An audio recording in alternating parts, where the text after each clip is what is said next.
Hi, this is Geetanjali. Welcome you all to the 9 AM MCQ series. इस series में daily हम सुबह 9 बजे 20 MCQ सॉल्व करते हैं।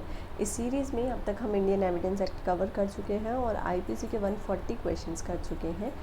तो फर्दर कंटिन्यू करते हैं क्वेश्चन नंबर 141 से। साथ ही मैं बताना चाहूँगी कि अगर आप हमारे पेड कोर्सेज़ या पेड लीगल सर्विसेज के बारे में जानना चाहते हैं तो आप नीचे दिए गए नंबर्स पर कांटेक्ट कर सकते हैं। तो चलिए स्टार्ट करते हैं क्वेश्चन नंबर 141 से। Causing disappearance of evidence of offence और giving false information to screen offender is an offence. किस सेक्शन में है ये offence? Causing disappearance of evidence. तो ये ऑफेंस हमें दिया गया है सेक्शन नंबर 201 में। Next, harbouring and concealing of offender with intention, किसी को छुपाना। ठीक है, ये कहाँ पे हमारा ऑफेंस है? ये है 212 में, 212 में। ठीक है, नेक्स्ट आ जाते हैं। Culpable homicide has been defined. कहाँ पर कल्पेबल होमोसाइड डिफाइन किया गया है? तो ये आपको डिफाइन किया गया है 299 में। ठीक है, चलिए आ जाते हैं नेक्स्ट क्वेश्चन नंबर 144 पे। मर्डर कहाँ पर डिफ़ाइन किया गया है? मर्डर हमें डिफ़ाइन किया गया है 300 में और ये पनिशेबल होता है 302 में।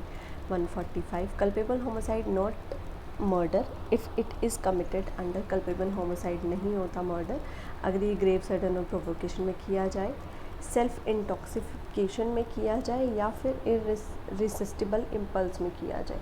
तो आप आंसर होगा यहाँ पर ऑप्शन नंबर ए।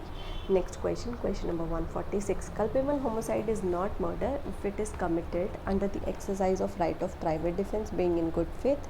बिल्कुल सही। Without premeditation in sudden fight in heat और passion upon sudden quarrel, grave and sudden provocation. तो इस केस में सभी आंसर होगा इसका option number D.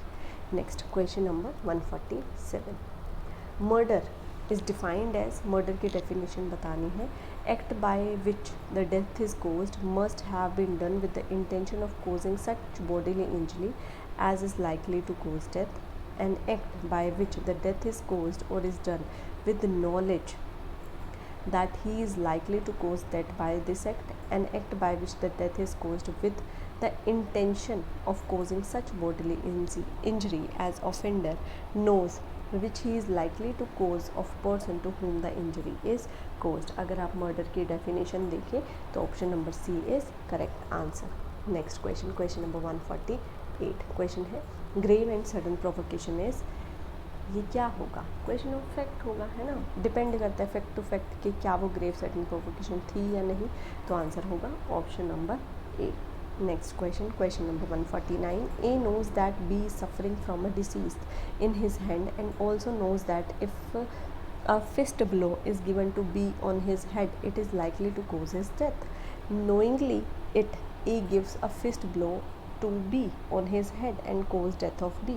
A is guilty of culpable homicide not amounting to murder, since he does not think that his act is likely to cause it. But उसे तो पता था ना, he is guilty of murder since he had knowledge that all the probabilities likely to cause the death of B. Answer होगा यहाँ पे option number B. Next question पे आते हैं, question number 150। Yes, a person who caused bodily injury to another who is laboring under disorder, diseased or bodily infirmity, these thereby accelerates the death of that person shall be deemed to have been caused his death by virtue of। कहाँ पर दिया गया है कि उसे body injury है, फिर भी अगर वो उसको मारता है तो ये हमें दिया गया है 299(1) में। आंसर होगा ऑप्शन नंबर ए। ठीक है, next, causing of death of a child in the mother's womb is not homicide as per under। homicide नहीं है, कहाँ पर दिया गया है? Explanation 3 of section 299। Next 152, in the context of exception of grave and sudden provocation which of the following is correct? Provocation should not be voluntarily provoked by the offender. Lawful exercise of right of private defense does not give provocation. Lawful exercise of power of public servant is obedience to the law does not amount to provocation. तो क्या answer होगा यहाँ पे? Answer होगा option number D, all of the above.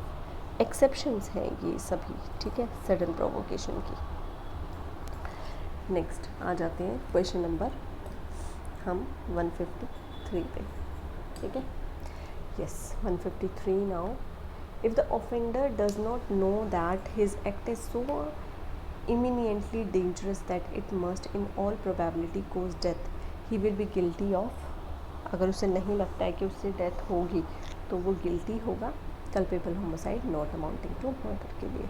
154 culpable homicide not amounting to murder is punishable with, कितनी punishment दी गई है कल्पेबल होमोसाइड की, तो आंसर होगा option number D, imprisonment for life और imprisonment for 10 years। Next 155 question is, culpable homicide is causing death with the intention of causing death, with the intention of causing such bodily injury as is likely to cause death, with the knowledge that by such act death is likely to be caused, या फिर ये सभी। तो answer होगा option number D, ये सभी। Next question, question number 156, x with intention of murdering Z instigates y, a child below 7 years, 7 साल से कम है, to do an act which caused z's death, y in the absence of x in consequence of abatement does the act and thereby cause z's death. Now y is liable for murder and x is liable for abatement. Y is not liable for murder being in capex but x is liable for abatement. तो यहाँ पे वो तो देखिए बच्चा है तो वो तो लाइबल नहीं होगा बट अबेटर लाइबल होगा, तो आंसर होगा ऑप्शन नंबर बी।